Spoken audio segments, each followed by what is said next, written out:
Welcome, the Lord's chosen. History has a strange sense of humor. It always exposes who was lying the loudest. Think about it. In 1692, entire communities swore witches were flying on broomsticks, and not a single broom was ever presented as evidence. Fast forward to now, and human nature hasn't changed much. When people can't destroy you with truth, they'll invent theater, dress it up as fact, and pray the crowd believes their performance. The funny part? Their act requires no receipts, no files, no fingerprints, just volume and desperation. And yet here you are, standing taller than their rumors, untouched by their noise, proof that absence of evidence can sometimes scream louder than 1,000 accusations. This isn't just about survival. This is about what happens when the chosen one becomes the test that exposes everyone else's fear, envy, and insecurity. Buckle up, because today we're pulling the curtain back on why they went so far, so relentlessly and so recklessly, all without a shred of proof. Number one, their obsession was their confession. That single line explains more than their schemes, their rumors, or their failed attempts ever could. When people decide to dedicate their lives to plotting against you, it's no longer about you being wrong. It's about you being undeniable. Obsession is never neutral. It reveals what people fear the most, what they envy the most, and what they can't stop thinking about. If you were ordinary, they wouldn't care. If you were irrelevant, they wouldn't notice. But the very fact that they kept circling you like moths around a flame proves that your existence alone shook something inside them they couldn't control. Obsession is always louder than intention. They could claim it was about justice, about morality, or about exposing you, but their actions betrayed the truth. You became their compass, the center of their conversations, the topic of their meetings, the name they couldn't erase from their tongues. They weren't obsessed with lies, they were obsessed with you. That's the real confession. It means that no matter how much they pretended to hate you, they were secretly acknowledging your weight, your influence, and your unshakable presence in their world. Think about it. Nobody wakes up every day plotting against someone who doesn't matter. Nobody burns that much energy on what doesn't threaten them.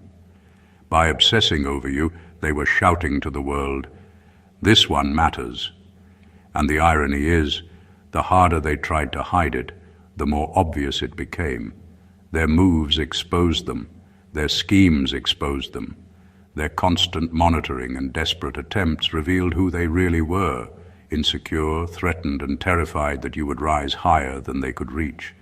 That's why their obsession wasn't just a failed attack. It was an unintentional confession of your greatness. They told on themselves without saying a word. Every false accusation was really a compliment in disguise, a way of admitting that your very existence made them restless. You didn't have to prove who you were. They did it for you, by making you the center of their obsession. And in the end, that's the one confession they could never retract, because the world saw it all play out in real time. Number two, they built a case without evidence because you were the evidence. That truth cuts deeper than anything they tried to frame against you. Proof wasn't necessary for them because your life itself stood as the undeniable testimony they couldn't accept. Every step you took, every achievement you made, every door you walked through, all of it was enough to shake their fragile foundations. You didn't need to be caught in scandal or wrongdoing for them to panic. The crime, in their eyes, was simply existing at a level they couldn't reach or control.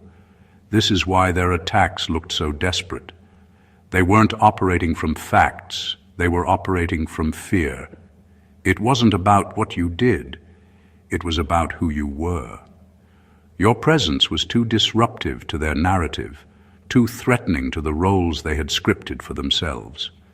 Instead of admitting that you outgrew the box they built for you, they decided to label you as dangerous, guilty, unworthy, all without a shred of proof. They weren't seeking justice. They were seeking a way to erase the living proof that someone like you could rise without their permission. And that's the irony. Their case fell apart because it was never about the details. It was about your essence. They wanted people to believe you didn't belong, but the more they pressed without evidence, the more obvious it became that you were standing on something solid. Real accusations come with facts. Real exposure comes with receipts. But when nothing tangible could be brought forward, all that remained was their jealousy laid bare. The truth is, they needed you to be guilty, not because you were, but because your innocence highlighted everything they lacked. You were walking proof that integrity, resilience, and authenticity could thrive in a world built on shortcuts, corruption, and lies. That was too much for them to stomach.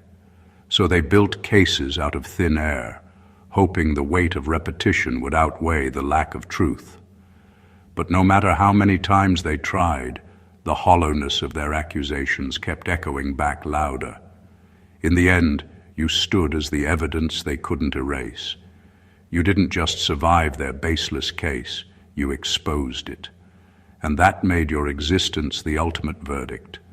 Unshakable proof that you were chosen. Number 3, they turned conspiracy into a career. That's the level of dedication they put into trying to take you down. It stopped being a side mission or a moment of pettiness. It became their full-time occupation. They poured hours, days, and years into inventing stories, aligning with others who shared their bitterness, and spinning webs that had no foundation. What makes it even more telling is that while you were busy building, growing, and moving forward, they were clocking in daily to a job that never paid them anything but frustration. Conspiracies thrive when there's no truth to anchor them. That's why they had to keep inventing new ones. One rumor wasn't enough. One accusation couldn't hold. So they kept producing lies like a factory, hoping quantity could substitute for quality. Their consistency wasn't proof of your guilt. It was proof of their obsession. They became employees of their own hatred, working overtime, hoping someone somewhere would finally believe the stories they manufactured. What they didn't realize is that turning conspiracy into a career comes with a cost. While they spent their energy constructing lies, they neglected their own lives. Every rumor they built took time away from their own growth, their own goals, their own chance to create something real. And that's where the tragedy lies. They didn't just fail to destroy you, they destroyed themselves by investing all their effort in a dead-end mission. The more elaborate their conspiracies became, the more obvious it was that they were reaching. Real truth is simple, clear, and undeniable. Lies are the ones that need layers, details, and performances to keep them alive. They had to keep rehearsing their lines, convincing each other of the script, and polishing their act just to keep their theater running.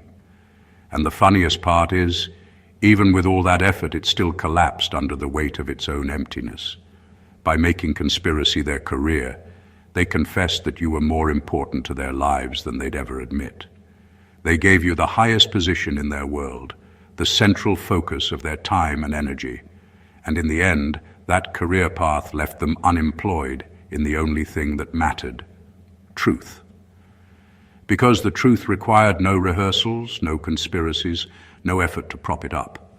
The truth stood on its own, and so did you. Number 4, lies are heavy. That's why they collapse without proof. No matter how carefully crafted they seem, every fabrication has an expiration date because it carries no real foundation.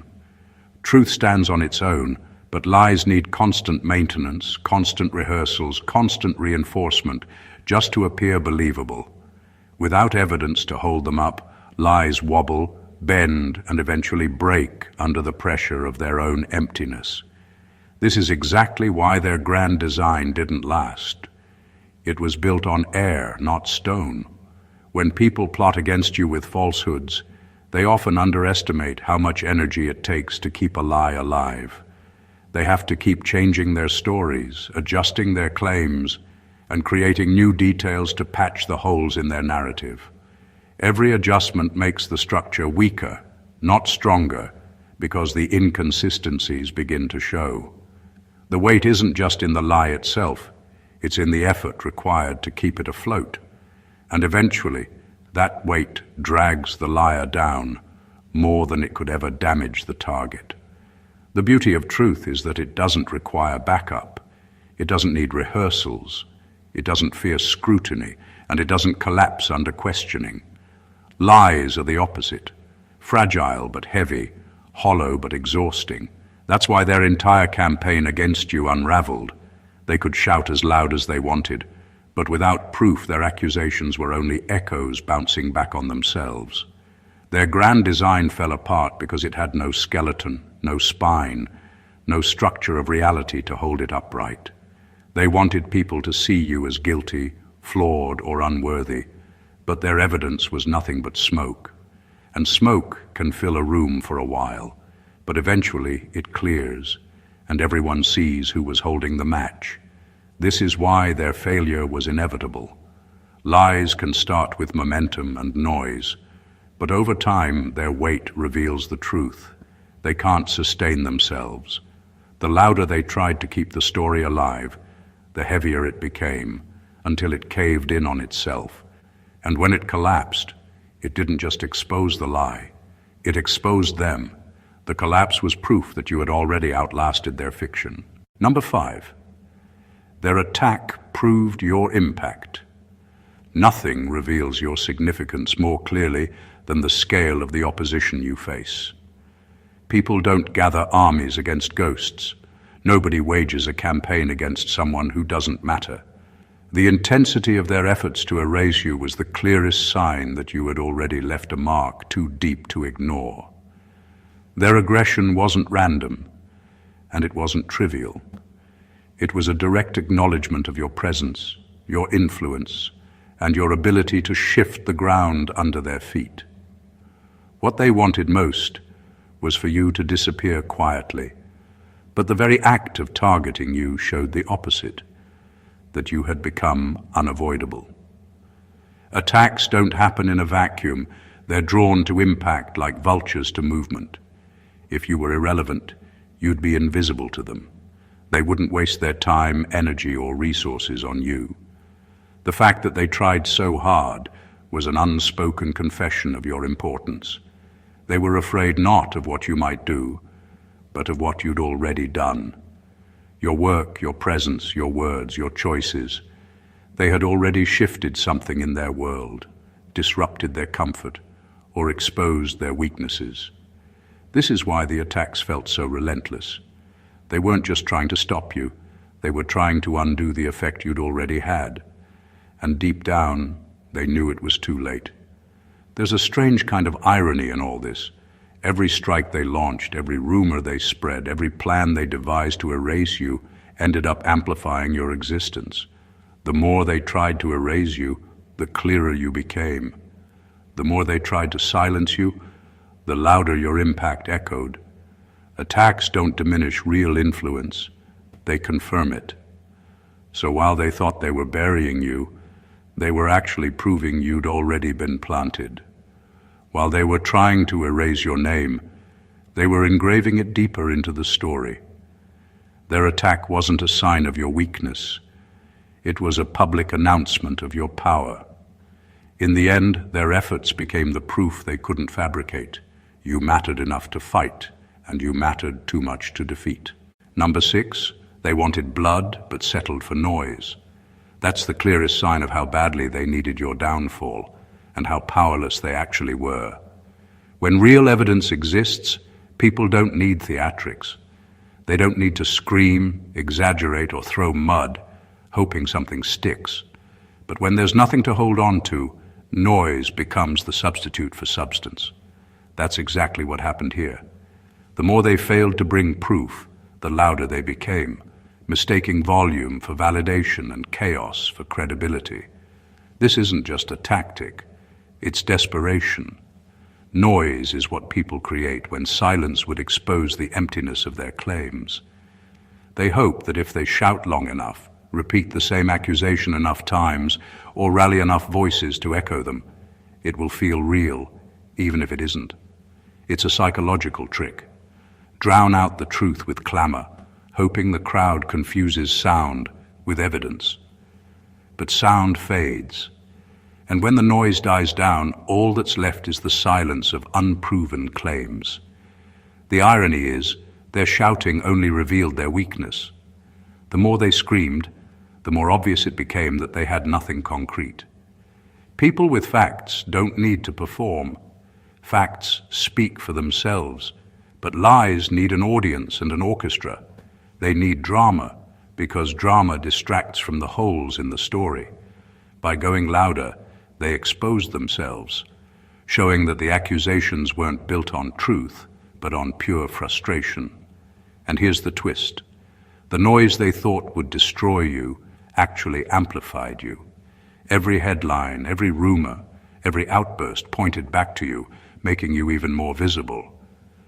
The crowd they hoped to turn against you ended up seeing through the performance because no matter how loud the noise got, no evidence ever appeared. Over time, that pattern spoke louder than their shouting ever could. They wanted your blood, but without proof, all they had was volume, and volume is a weak substitute for victory.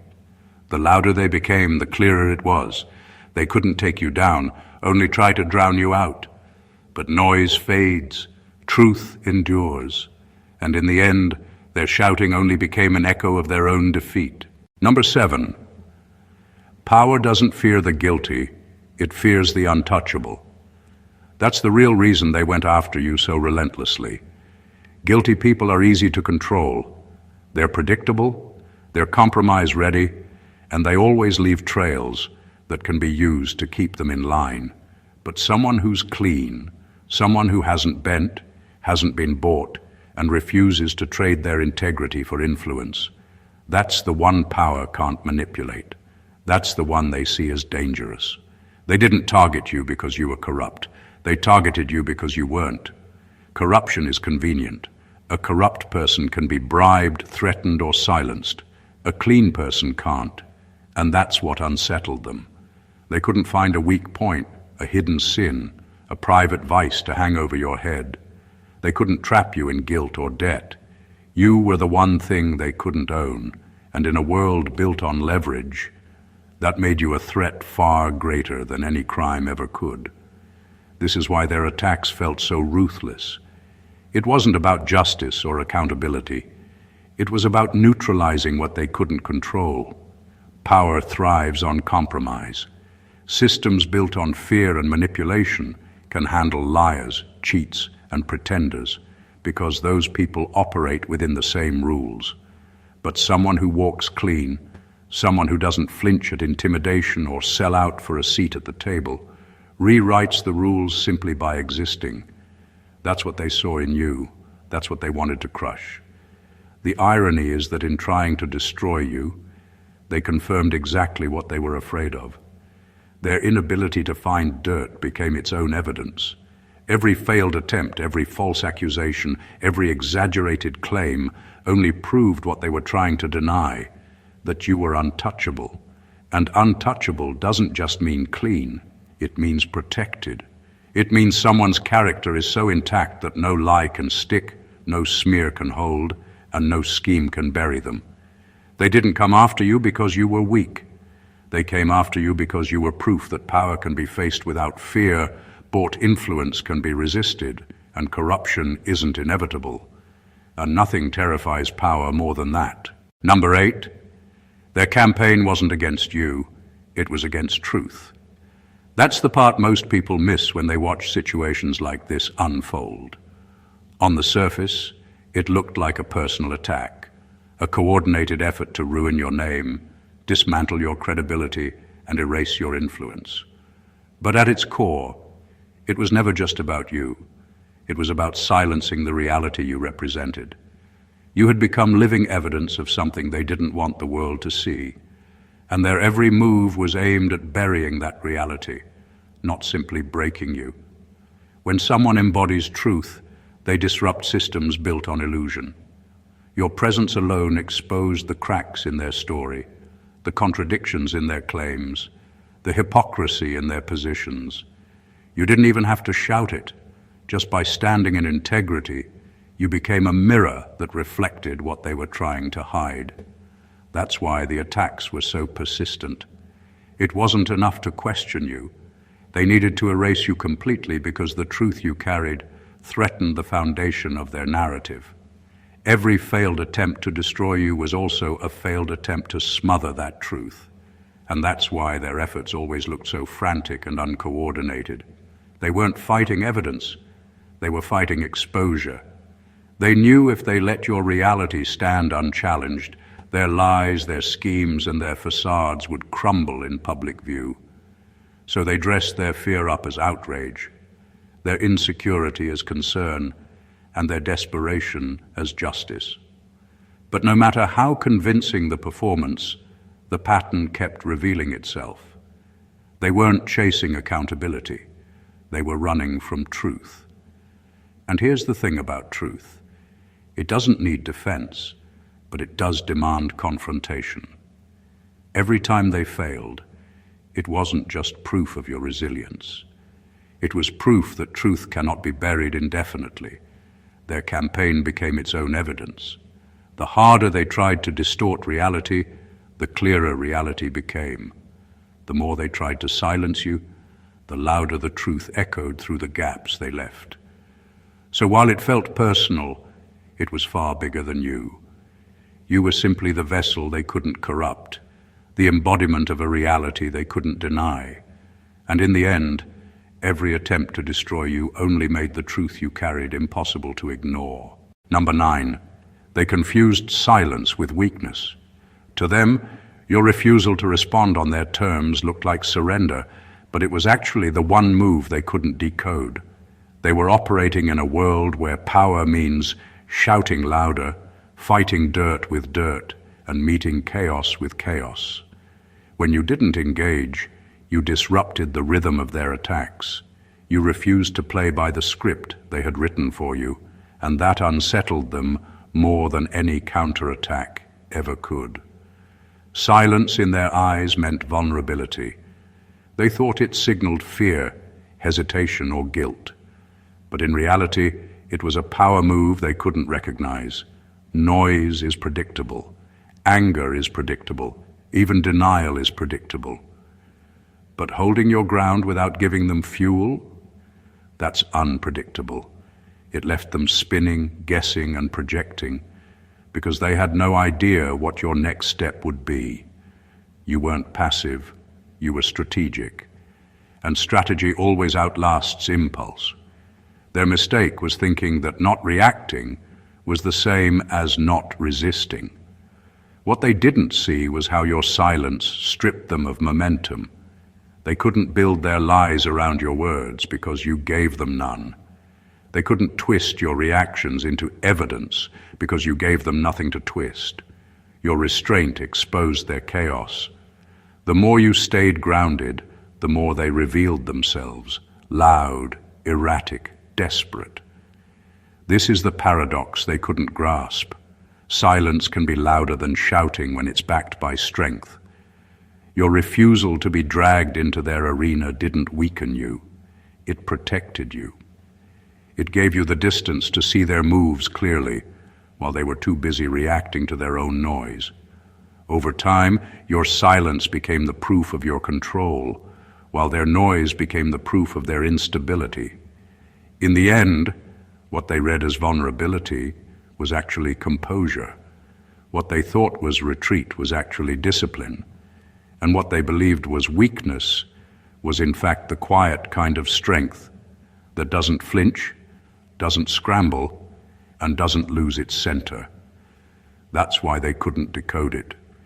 Because silence, when it comes from power, doesn't look like anything they've ever known. Number 10. False charges reveal real insecurities. Every accusation they hurled at you was never really about your actions. It was a mirror reflecting their own hidden fears, flaws, and frustrations. When people fabricate charges without evidence, they're not exposing your character, they're advertising theirs. They're projecting the parts of themselves they can't face, hoping to unload their guilt by painting you as the villain. That's why their accusations felt so bizarre and disconnected from reality. They weren't describing you, they were describing themselves. This is how projection works. A liar accuses others of dishonesty. A manipulator calls others controlling. Someone insecure about their position calls someone else a threat. It's easier to accuse than to admit. It's easier to attack than to reflect. By throwing accusations at you, they were hoping to redirect attention away from their own shortcomings. But in doing so, they left a trail of evidence about who they really were. Their words weren't confessions about you, they were confessions about themselves. That's why their charges crumbled so easily under scrutiny. Lies have no weight of truth behind them, and projections always collapse when reality steps in. The accusations didn't stick, not because you defended yourself perfectly, but because they were never rooted in fact to begin with. And every time an accusation fell apart, it exposed another layer of their insecurity. The pattern became obvious. Their claims weren't a window into your life, but a window into their fears. There's a deeper irony here. In trying to smear you, they only revealed how much they were battling within themselves. Their accusations became evidence, not of your guilt, but of their envy, resentment, or shame. What they tried to make your burden became their own undoing.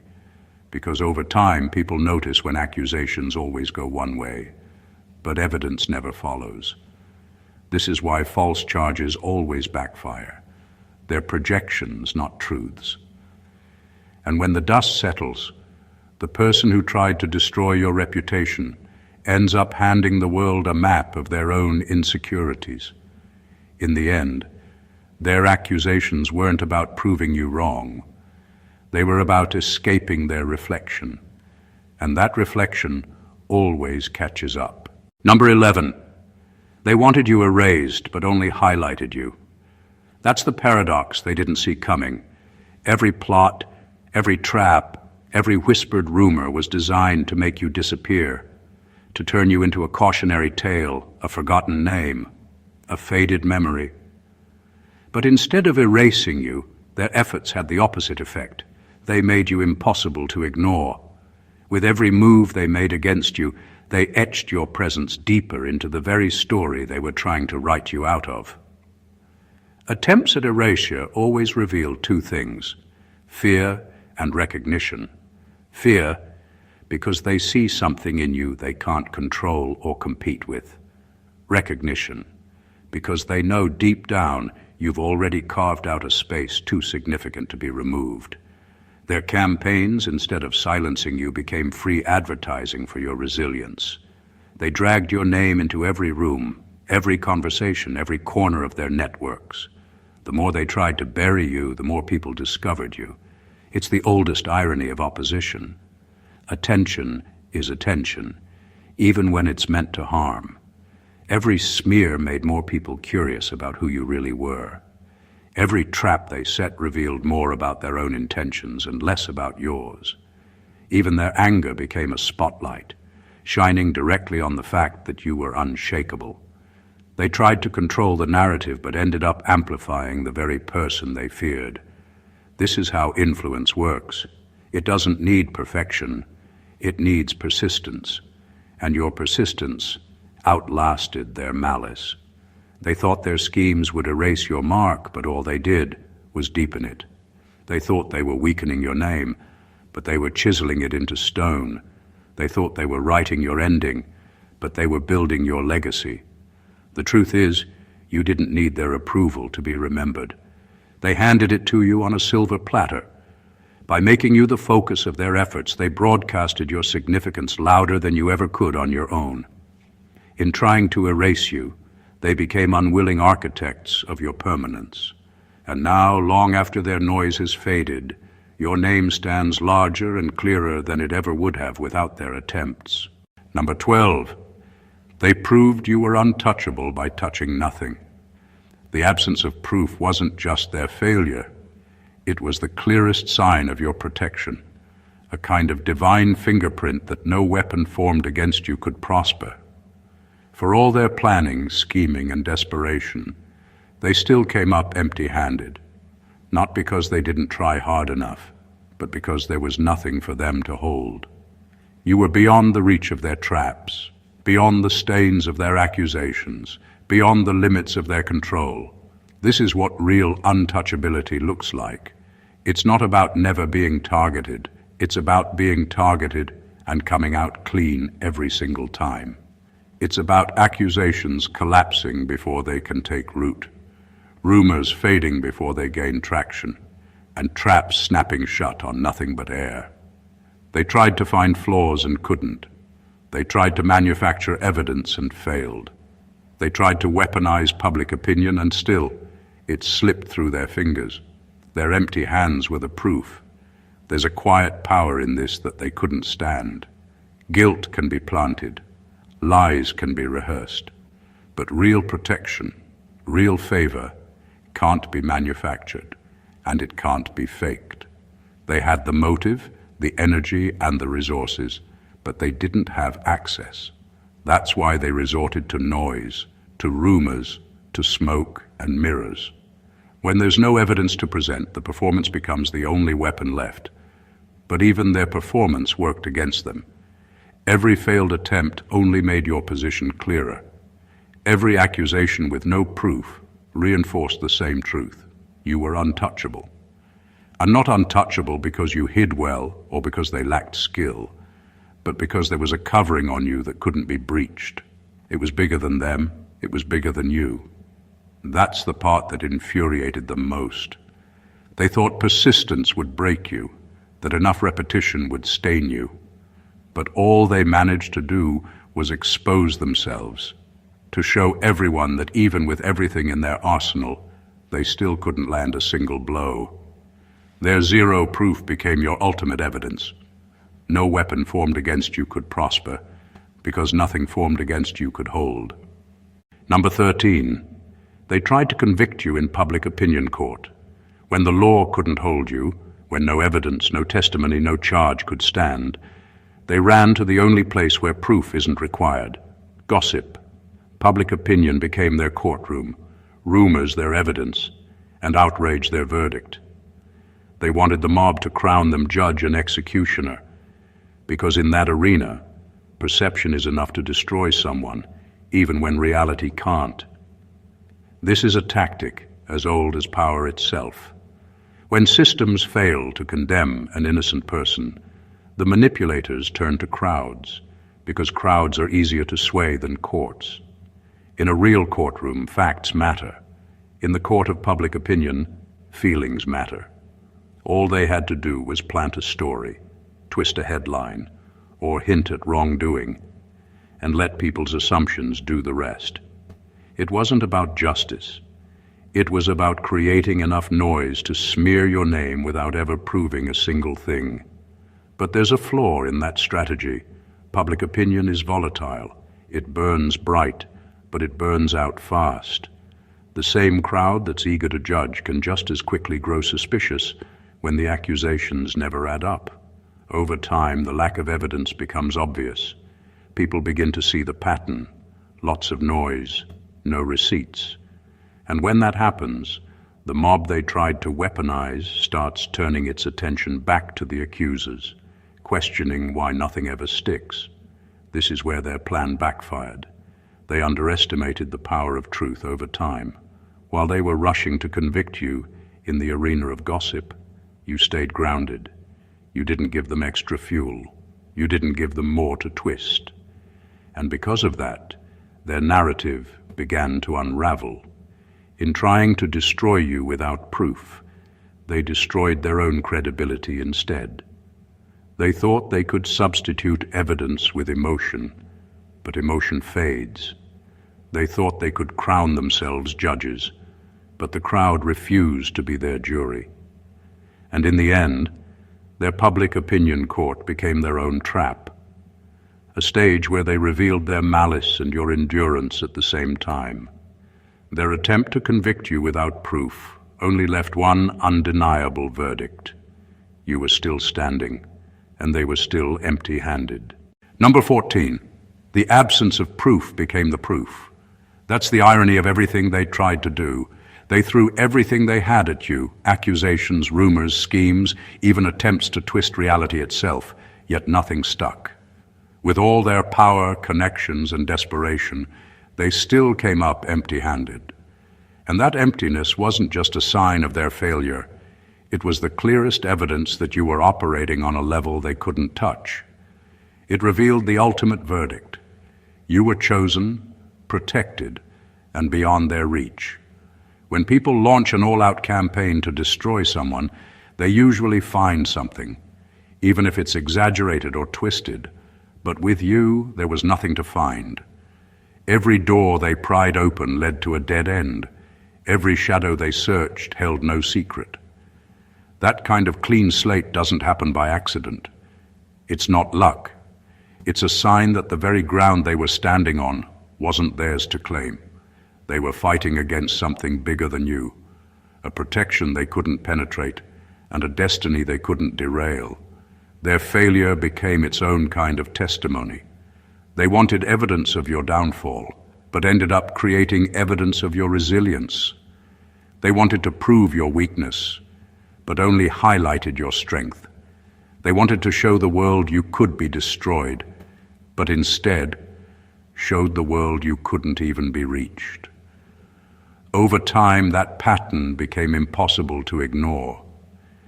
People started to see the truth for themselves. If you were guilty, they would have proved it by now. If you were fragile, they would have broken you by now. But you were still standing. This is why the absence of proof isn't just a gap. It's a statement. It speaks louder than any verdict, because it shows that even with all the force they could muster, they still couldn't touch what was meant to stand. Their attacks became your evidence. Their failure became your testimony, and their frustration became your confirmation. In the end, their inability to take you down became the proof they were trying to deny. You weren't just surviving, you were protected. Not hidden, not lucky, protected. And protection is always the clearest sign of a purpose too powerful for anyone to erase.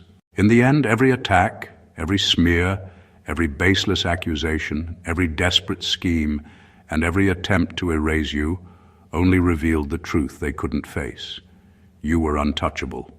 Their obsession became their confession, proving that you mattered more than they could bear to admit. Their fabricated cases without evidence exposed their fear, showing that your existence alone was enough to shake their world. They turned conspiracy into a career and exhausted themselves trying to undo what they could never control. Lies collapsed under their own weight, proving that nothing built on falsehood can ever endure. Every attack they launched only magnified your presence, carving your name deeper into history. Their failure to produce proof, their frantic attempts to manipulate public opinion, their projection of insecurities, all of it became the evidence of your resilience, your strength, and your untouchable essence. Power didn't fear your mistakes or your flaws. It feared your integrity, your unbreakable character, and the fact that no bribe, no threat, no scheme could compromise you. They tried to bury reality itself, but truth cannot be silenced.